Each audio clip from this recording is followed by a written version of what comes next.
Pwede bang huwag ka na pumasok sa mundo ko kung di ka rin naman sigurado?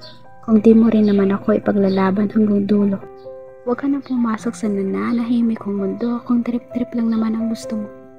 Huwag ka na pumasok sa buhay ko kung di ka sigurado sa nararamdaman mo. Dahil ang salitang I love you ay sagrado. At dahil alam kong mahirap makalimot kung nagmahal ka ng totoo. Di birong buuin muli ang sarili pagkatapos madorong. Di birong umusad muli pagkatapos masaktan ang puso. Mahirap mawalan ng tiwala sa tao. Mahirap bumangon. Kaya kung trip-trip lang sa'yo, huwag ka na magpakita pa ng motibo. Motibong mahal mo ko ng totoo at ikay seryoso. Kilala ko ang sarili ko. Madali akong magtiwala. Kaya huwag mo kong lasunin sa mga matatamis mong salita. Huwag mo kong ipaniwala na ikay kati-katiwala.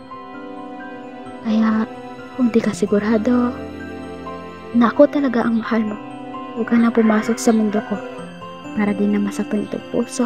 Ilang beses na kasi akong nasaktan at napag-iwanan. Di biro ang aking naranasan at di ko yun hahayaan na mangyari pa ulit nang di ko naman inaasahan.